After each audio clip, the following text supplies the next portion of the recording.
One terrible night shattered the woman I used to be and gave birth to the woman I am now.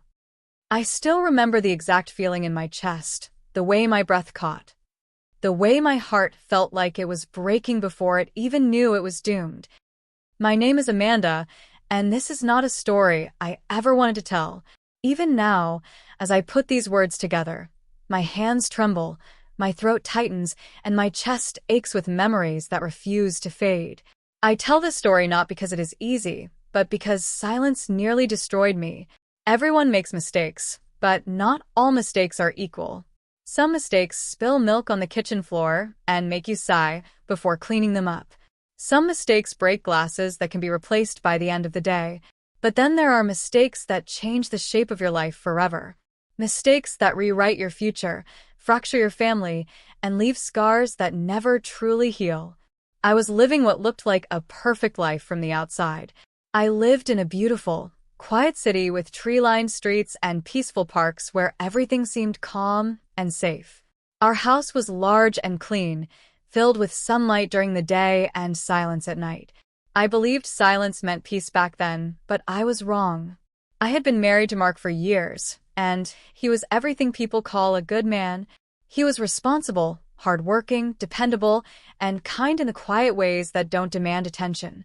He worked long hours, traveled often, and carried the weight of providing for our life on his shoulders. I was proud of him, or at least I told myself I was. We had money, comfort, and stability, and I thought that was happiness. But no one tells you how lonely a big house becomes when love is replaced by absence. No one warns you how silence can crawl into your bones and whisper things you shouldn't listen to. When Mark traveled, the walls seemed farther apart, the nights colder, and my thoughts louder. I told myself I was strong, that I could handle being alone. But loneliness doesn't ask for permission before it takes hold of your heart. When Mark left for another long work trip, I smiled and waved and kissed him goodbye like a loyal wife. Inside, something fragile cracked.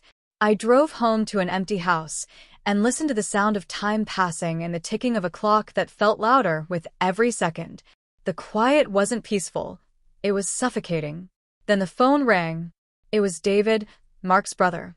David was everything Mark was not. Where Mark was structured, David was chaos. Where Mark followed rules, David laughed at them. He spoke loudly, moved freely, and lived without anchors. When he asked if he could stay for a few days, I hesitated. I told myself it was harmless, that he was family, that I was doing the right thing. That lie was the first crack in the foundation of everything I believed in. When David arrived, the house filled with noise again, laughter again, warmth again. We cooked together, talked late into the night, and shared stories that made the hours disappear. For the first time in a long while, I felt seen. I felt heard. I felt alive. And that scared me more than anything else. Loneliness makes you vulnerable in ways you don't recognize until it's too late. The night it happened, I knew what I should have done. I knew I should have walked away, locked my door, and protected my marriage. But loneliness whispered louder than reason. One touch became one moment became one mistake, and one mistake became a lifetime of consequences. I will never forget waking up the next morning with the weight of guilt crushing my chest so hard I could barely breathe. The sunlight felt cruel. The silence felt accusing. I looked at myself and didn't recognize the woman staring back. I loved my husband, yet I had betrayed him in the deepest way possible. Guilt doesn't scream at first. It whispers, then it suffocates. I begged David to leave, and when the door closed behind him, my knees gave out, and I collapsed into sobs that felt endless. I scrubbed the house, as if I could erase what happened. But guilt doesn't wash away with soap and water. When Mark called, his voice full of trust and love, I lied. That lie burned deeper than the betrayal itself. Time moved,